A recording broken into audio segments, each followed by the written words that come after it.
Yeah, turn on. What's not? Press the back button. We'll make it track you.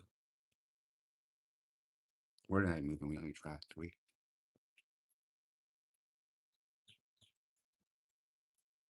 Oh, there's nobody on. All right. So this video will actually stay. It'll stay in our on our channels. Forever? Yeah, it's gonna be better. So live section. Is it a witness somewhere? So I probably should start scheduling these. I mean, for me, who's gonna hi, how's it going? Hi. You should look at your phone so I can see the comments more clearly. It just So what's going on? We're live. We're in Pattaya. We'll give you guys an update on what is happening here in Thailand.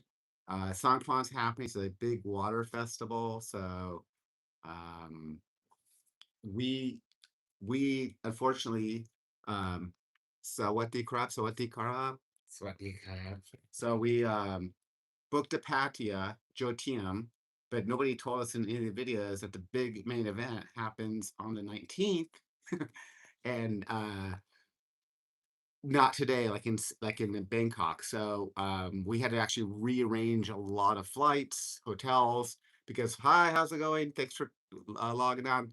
So we had to rearrange. Oh, is it? Oh, I can't see. So I had to rearrange.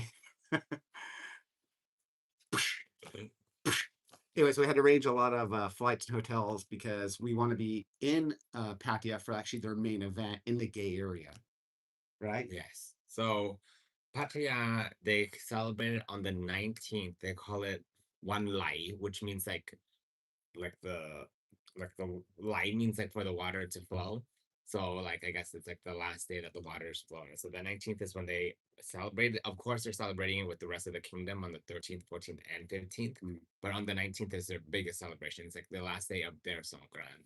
So that's when it's the most iconic. But we didn't know that while we were booking all of our stuff. So we came to Pattaya the day before Songkran just to prepare. Just thinking that it was. Yeah, thinking that like okay, the next day we're gonna like celebrate some kind of gonna be a big old party, and everyone here is telling us like, oh, it's actually the big day is on the 19th, but on the 19th we were already planning to have left Pattaya and we're going on to our next excursion. We would have already done like 2 excursions in, Yeah. so then we had to move some stuff around and stuff like that. So we'll be here on the 19th to show you guys. Yeah. But we had to move some flights around, which is gonna lose 1 day in Koh Samui, which is fine. Koh Samui is kind of like I've never been there, but it's like the honeymoon island, and apparently there's wild pigs there. So I'm looking forward to that.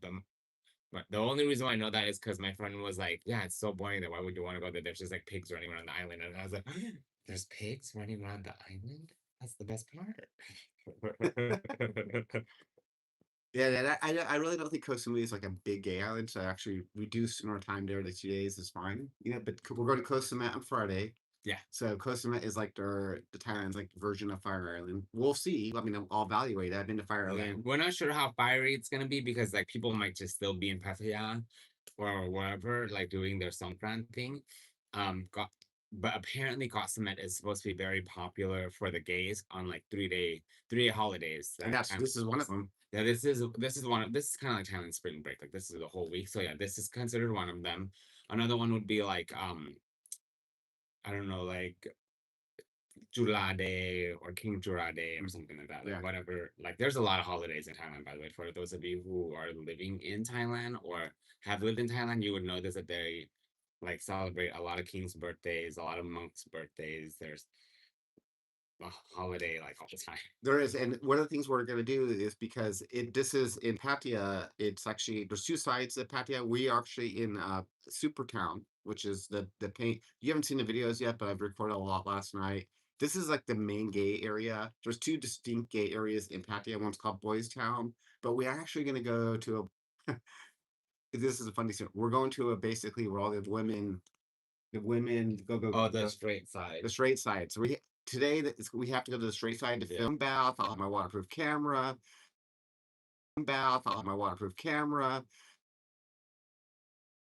It'll be insane. Yeah. Insane. So that's what's happening. But I'm really kind of like I realize we gotta make a video for people. If you come to Pattaya, don't come until the 19th. Yes. I mean, come before, but stay till the 19th. Yeah, if you want to experience their full version of Songkran, you have to. Yeah. So if I were to redo this, or if I would suggest an itinerary for someone who just doesn't come to Mm, Thailand as often, but they really want to mm, experience like the kingdom's full on Songkran, mm, and you want to do like a lot of gay stuff, I would probably fly into Bangkok like a day before uh, Songkran, like on the 4th, on the 12th. I would do probably the first 2 days in Silom, which is when you would experience like the gay stuff. Silom actually starts a day before Songkran, so mm, but like it's like a secret, like they started, but no one really knows about it. So it's not wild, but it will be wild on the 13th and 14th mm, and the 15th. But I would do at least 2 days in Silom. mm. Then I would fly up to Chiang Mai. Chiang Mai also does it like all week. Or you can fly down to Phuket, or you can fly up to Chiang Mai and fly Mm. down to Phuket. And then as long as you make it to Pattaya by the 19th. Yeah, sure. Yeah. So you can kind of have like a whole just that 1 week to some for like to experience everything, but start in Bangkok because they only do it for like 3 days, and then or maybe more. It kind of like leaks in and I think out. it's 3 days because Yeah, when we left, we were there last year. it was already mellowed out. It by the day was over. It was over. There was no more water. Yeah, I mean, like Bangkok, like they have to go back to work. Like they, Yeah, it's a big city. yeah, It's the most populated city in Thailand. They're like, yeah, we can only do the. their employer is not gonna let them Yeah, off work for the whole but week. over here, so I love Bangkok, but I'm super happy we came to here. Yeah, yeah. We did this last year, so we're not missing out by not being in Mm. Bangkok. But if you were to do this and you If you were to do it once, I would tell you to go to Bangkok. yeah, go to Bangkok Uh, for at least 2 days, and then you can go to Chiang Mai. I would try to experience either Chiang Mai or Ayutthaya if you want like the authentic Songkran, like they have like that'd traditional be dancing, elephants, etc. no, that would be less tourist. It is a different kind of tourist. It's not like a like let's party all night tourist. It's like You're not staying in a it's like super town. yeah, it's like families. Like there'll be kids like that. It's like that kind of tourist. But I would recommend seeing it because it's really special. Mm. And then I would go to Phuket's gonna be like another. They also party the whole week. Oh yeah, I want to mention that we're here with our friend Hollywood Murphy, who started his channel, his new channel. Yes, I love David. I, So it's Hollywood Murphy. He's a good guy. We love him. He's in our videos. We live next door to him. Apparently, there's this rumor that we're a trouble. We're not a trouble. I've never heard the rumor, Well, Dave says there's one. but there's alleged rumors. Yeah, but there's no trouble going on. Oh, but yeah. So I mean, reach out to us if you want any advice on like anything about Songkran because we've made a lot of mistakes that we can actually share with you guys. So Oh yeah, like a lot. yeah, so because of the mistakes, like I think we figured out how to like perfect it. Mhm. I mean, we'll probably be here next year or the year after. We come every year. Yeah, we basically come every year. We kind of try to figure out when to come. Mm. So maybe we'll come during Songkran again. I really do love Songkran. There's other like festivals in Thailand. Well, the benefit of coming during Songkran, if you've really been thinking about Thailand, from my perspective, this is my 17th trip. I think this has been like what, seventh or eighth. I don't know. I came here as a kid, but I looked at my like childhood passport recently, and there's stamps in there that I can't even recall. Like I was like, I guess I was here. But the benefit, I think, is that you get to come here, experience what it would be like in regular season, because people do travel here just for Songkran, but not many people from the US or from the Western states. You do. Oh yeah, this is like Asia Street. This is like Asia, so you get a lot of like Chinese tourists, Korean, Japanese, but you can experience what it feel like to be in a very. If you came in a high season is September to about January, and then after January's over, it kind of dies down here for tourism.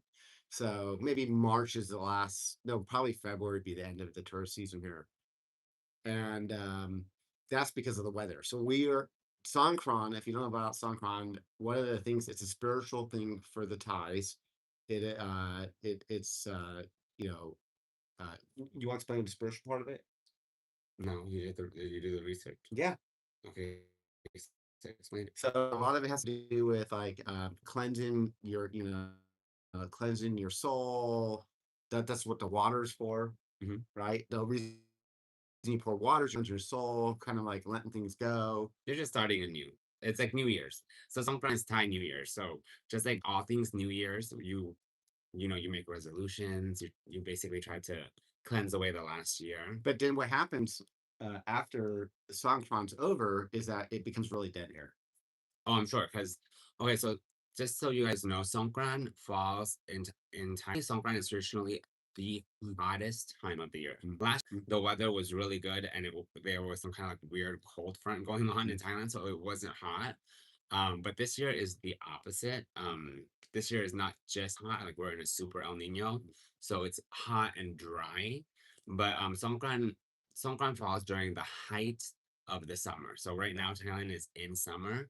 It's the height of the heat. Yeah. So if you watch this live right now, thank you. I know some people do watch our live videos after we already posted them. In the comments that come in the live video, unfortunately, they don't get saved into actual the comment thread for later. But once YouTube loads it and it goes, you can comment. My question is, we are planning doing actually a live walking tour when we're back to Bangkok because that's probably the best signal to do one. What do you want to see? Do you want to see like a gay nightlife? Should we go live in the gay area? I would love to go live in an onsen, but we can't do that. So But I just experienced my first onsen in Thailand, and it was actually really comfortable. I yeah, had a really great time in there. so anybody who's obviously been to onsen, we're using a nice term. In Asia, they do call them onsens, but they're gay bathhouses. We're not an open couple. We didn't hook up with anybody. There's certainly a lot of stuff going on in there. Yeah. I mean, the one we went to was very mild. Mine would be an understatement. Yeah, it was for quite for a gay like scenario. I used to go to Babylon. Anybody who doesn't know about Babylon, it was the real. I think it was the best bathhouse in the planet. It was a hotel. not on Um, the planet, but in the planet. yeah, it In the core. probably no, it was the best in the planet. I'm teasing you. Oh. Continue. So it had a hotel. It had two restaurants. It had two different full bars. It had a full on gym. Had a massage thing, dry and wet saunas for the people who wanted to have the bathhouse experience. There was a whole maze and little rooms that you can close the door or let people watch. It was really, it was probably the most unique one ever. Yeah, so this was my first experience, so I have nothing to really compare it to. But it was quite mild. Like we went in. Okay, the one we went to, just real quick, I'll let you finish. The one we went to would be like if you were in a high rise hotel and they let us in one room. That's basically what we went into. A real one is like you feel like you have access to all the rooms. It was so small.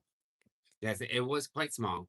Um, but if you've been traveling throughout Asia, Better than Flex. Um, Flex, flex, who's flex? is that in LA? Who said that? Can you read that? You read it better than flex by What We Xerox. I'm assuming Flex is in LA, and I've never been to anything in LA. If this is LA, which Oh, Winston. Hi, I would say Winston. Oh, Winston, you're in Thailand too, no? Are you? I think so. Um, all the bathhouses in Asia are yes, they're better than anything you're ever gonna get in the United States. 100%.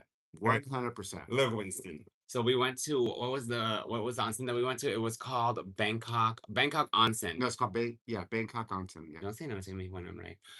Yeah. So it was called Bangkok Onsen. It's not in Siloam. It was in Deep. You got word deep. huh?